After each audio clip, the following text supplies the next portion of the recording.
atyre investime strategjike për zonat e mbrojtje dhe sekunda dhe për rastet konkrete, janë adresuar të tilla dhe janë bërë pjesë e debatit të publik dhe përmes këtij dokumentacioni kërkon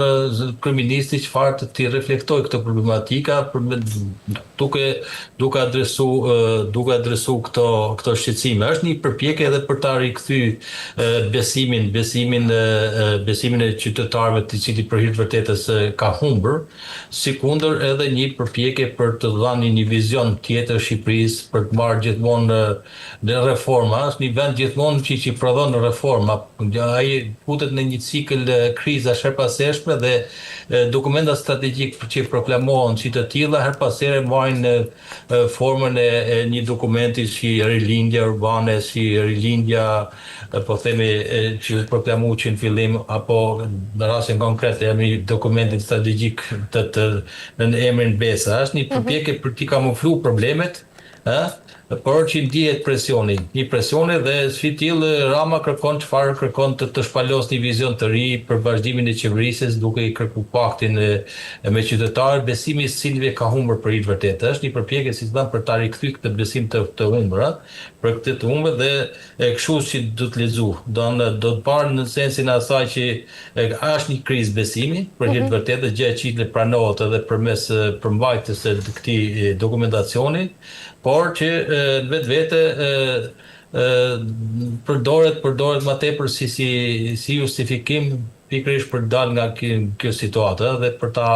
shpërqendruar vëmendjen ku qeverisja është koshciente për problemet dhe si tillë kërkon të reflektojë gjëjën e qytetarëve dhe për t'i adresuar çështjet për zgjidhje. Zoti Lezi, duke qenë se dokumenti flet për dëgjimin e shoqërisë, pse qytetarët duhet të besojnë se këtë herë do të dëgjohen, kur nga ana tjetër shumë protesta dhe ankesa ndaj qeverisë janë anashkaluar, pra nuk ka patur një përgjigje? Po, e vërtet e nderuar. Ashtu siç thoni edhe ju, pikërisht ke fundit e jep edhe përgjigjen e asaj që ky skepticizëm ekziston në kuptimin falë historikut të historikut më pashëm, por gjithë problematikat për cilën protestuesit zëri qytetarëve i kanë ngritur në format që edhe masive edhe protestave vogla, po edhe zërit qytetarëve të cilët nuk janë gjezidhash, pikërisht ky skepticizëm historik i cili e bën të dyshues pikërisht realizimin e atyre pikave dhe objektivave të dokumentit të BESA dhe ky lloj skepticizmi i qytetarëve është arsyeja kryesore të cilët ato sot janë në shesh dhe kanë ngritur situatën në alertit pikërisht nga mungesa e besimit të tyre, nga mungesa e besimit se pavarësisht që përpjekjet që bëjnë qeveritë për ta shuar zërin e qytetarëve, ekziston edhe një skepticizëm, një bozbesim, i cili është i ngulitur thellë në historicizmin e tyre. Kemi parasysh qeverisja të konsumon, jemi në mandatin e përfundimit të tretë dhe ai kërkon një mandat katërt, mandat i cili dihet tashmë gjithë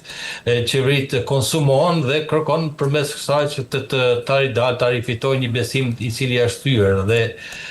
diçka e thyer është shumë vështirë për të ngjitur, por që pikërisht për këtë arsye që ekziston ky mosbesim qytetar i cili ka bazë reale që vjen pikërisht edhe nga arroganca e qeverisjes, nga mosdëgjimi i zërit qytetarëve, moszgjidhja e problemeve të tyre, anashkalimi i tyre e shumë të tjera të cilët dashur janë dëshmuar përmes edhe po themi historikut të protestave që kanë ngelur pa një përgjigje, pa një rezultat, po ashtu edhe po themi edhe konsultimet formale. Shpesh investimet strategjike që janë bërë në Shqipëri kanë një detyrim ligjor edhe për të dëgjuar zërin e qytetarëve, jo vetëm ato strategjike, por të gjitha të cilët prekin interesat e qytetarëve dhe komuniteteve. Është një detyrim ligjor në kuadrin e standardit të Bashkimit Evropian, por në rastin e realitetit shqiptar, ato më së shumti janë bërë formale dhe ky zë nuk është dëgjuar dhe janë anashkaluar apo janë manipuluar qoftë tryeza e dëgjesa e publike e konsultimeve, në sfundi ishim dëshmitar edhe një farse që lidhesh me debatin apo me konsultimin publik për reformën territoriale dhe ndryshimin e hartës administrative, ku me një vendim politik arbitrar synohonte të fshihen nga harta politike një numër i madh bashkisë ku prekin direkt jetën e qytetarëve, dhe si i tillë kjo pakënaqësi ekziston edhe për shkak të historiku dhe fakti që edhe një dan forca dhe arroganca e pushtetit e cila vjen për shkak të numrave e ka bërë atë të cilët perceptimi i publikut të jetë i tillë saqë çdo lloj zëri i ngritur ndaj qeverisë do të jetë i humbur në kuptimin i harruar, sepse nuk e ka peshën e asaj që mund ndryshohen. Ne kemi parasysh disa nisma të cilët janë bërë edhe nga shoqata, aktorë të rëndësishme dhe partitë politike, të cilët kanë kërkuar ndryshimin e ligjit për referendumin apo janë marrë nisma të tillë, dhe ky zë ka humbur, në kuptimin nuk e ka pas atë fuqinë e saj vendimarrëse për të ndryshuar atë vendimet publike. Kemi parasysh edhe zhvillimet e fundit në parlament jetën politike, aty ku përfaqësuesi një partie politike të opozitës edhe në minorancën e vet ngre zërin e shqetësimit qytetar për një numër të probleme, por edhe në mënyrë arbitrare, në mënyrë arrogante, ai përjashtohet nga jeta politike në kuptimin për vend një masë administrative. Sepse çfarë ka një qëndrim për sa i përket problemeve të caktuara. Sikundër edhe vetë e opozita gjithmonë ka ra prej e numrit kartonave dhe nuk është dëgjuar zëri qytetarëve. Dhe pikërisht për këtë arsye ekziston ky lloj mosbesimi midis qytetarëve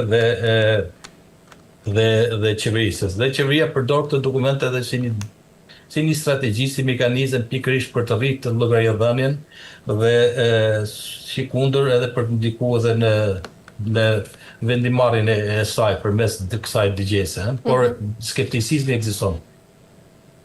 E qartë. Zoti, nga ana tjetër, dokumenti flet edhe për kujdesin dhe cilësinë e shërbimeve. Mendoni se do të ketë përgjegjësi për zyrtarët të cilët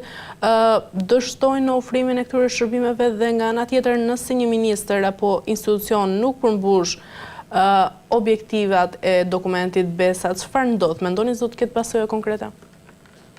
Po nderuar, absolutisht, po kjo është standard për hir të vërtetës në çdo lloj qeverisje, ku titullari i çdo institucioni, aq më tepër një ministri, lidhet performancën e punës time, arritjen e objektivave politik, ekonomik sipas strategjive sektoriale që ato kanë dhe drejtojnë, dhe si i tillë në rast se nuk do të realizohen si të tilla, nuk ka arsye pse të shkruani një dokument të tillë, por kjo tregon faktin që